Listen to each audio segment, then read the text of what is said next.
আজ কয়েকদিন যাবৎ বেশ ভালোই বৃষ্টি হচ্ছে। সকাল বিকাল সারাক্ষণই বৃষ্টি হচ্ছে। তো আবহাওয়া বেশ ভালোই ঠান্ডা। তো মনে হচ্ছে এরকম পরিবেশে একটু ঝাল কিছু খেলেই বেশি ভালো লাগবে। যেই কথা সেই কাজ। আজকে আমি রান্না করব ঝাল লেগ রোস্ট। আমরা সবসময় একই রকম রোস্ট খেয়ে আসছি, তো নতুন কিছু আজকে আমি আপনাদের দেখাবো।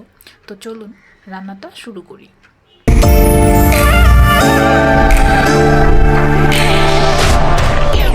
আমি প্রথমেই চিকেনটা ম্যারিনেট করে রেখে দিয়েছি। তো এখন চিকেনটাকে ভেজে নেব। আর চিকেনটাকে আমি ম্যারিনেট করেছি আদা, রসুন আর লবণ দিয়ে ভালো করে মেখে নিয়েছি। তো এখন এগুলো ভেজে নিয়েছি। একটু একটু লাল লাল করে ভেজে নিলেই হবে, যেটা রান্না হবে।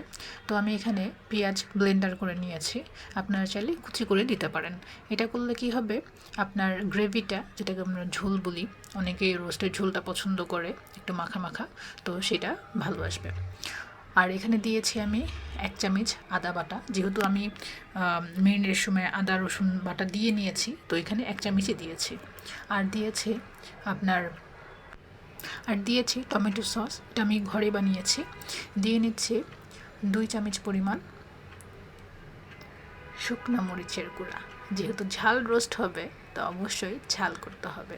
আর দিয়েছি ধনিয়ার গুঁড়া 1 চামচ, দিয়েছি এলাচ, দারচিনি, লং আর কালো গোলমরিচ অল্প করে দিয়েছি। এগুলোকে এখন ভালো করে কষিয়ে নিব পেঁয়াজের সাথে, যেন আদা রসুনের গন্ধটা চলে যায়।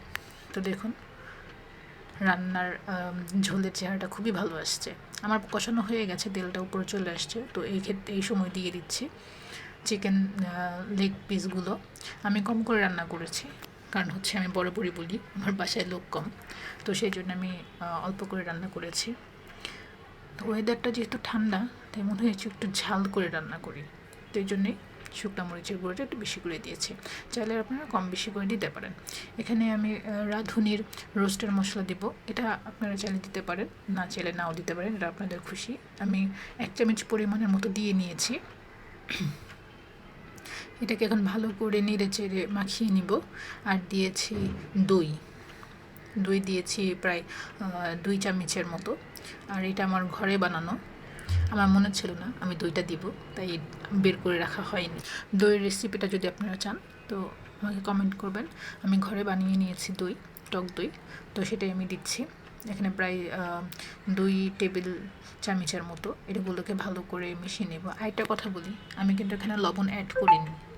আমি যেহেতু সস দিয়েছি আর চিকেনটাকে যখন ম্যারিনেট করেছি তখন লবণ দিয়েছি, এর জন্য আমি লবণটাকে এখন দেইনি। লবণ দিব পরিমাণ মতো, যদি আমার মনে হয় হ্যাঁ লবণ লাগবে, সেই ক্ষেত্রে লবণ দিব। এখানে আমি লবণ দিয়েছি আমার টেস্ট অনুযায়ী, আপনাদের প্রয়োজন মতো দিবেন। এখানে আর কি ধরা বাঁধেনি 1 চামচ 1.5 চামচ এরকম না, আমি আমার টেস্ট অনুযায়ী দিয়েছি। এখন এগুলোকে ভালো করে নেড়ে চেড়ে মাখিয়ে নিচ্ছি বলতে কষাচ্ছি আর কি। এই ক্ষেত্রে দিয়ে দেব গরম পানি 1 কাপ বলতে 1 মগ আর কি। তো 1 মগ গরম পানি দিয়ে এটাকে ভালো করে নেড়ে ছেড়ে ঢেকে দিব। তো আপনি এটা অবশ্যই বাসায় ট্রাই করে দেখবেন কেমন লাগে। একই রকম খাবার খেতে খেতে বোর যদি হয়ে যান, তাহলে এটা অবশ্যই ট্রাই করে দেখবেন। আর কাঁচামরিচগুলো আমি জাস্ট আগাটা একটু কেটে দিয়েছি, যেন এই স্মেলটা, ঘ্রাণটা আর কি পুরোপুরি পায়, ঝালটা যেন না আসে, যেহেতু আমি অলরেডি অনেক ঝাল দিয়ে নিয়েছি। তো ঢেকে রাখছি 5 মিনিটের জন্যে। তো দেখুন আমি কিন্তু এটা হাই হিটে রান্না করেছি পুরো রান্নাটাই। তো আমার রান্না শেষ। এটা দেখতে যেমনটা লোভনীয় লাগছে, এটা খেতেও কিন্তু খুবই মজার হয়েছে। যারা একটু ঝাল পছন্দ করেন, এটা তাদের জন্য অবশ্যই বেস্ট অপশন। এটা আপনি রুটি, পরোটা, ভাত, পোলাও, যেটার সাথেই খান, খিচুড়ি, সব কিছুর সাথে খুবই ভালো লাগবে। এটা যারা পছন্দ করবেন অবশ্যই বাসায় ট্রাই করে আমাকে কমেন্ট করবেন।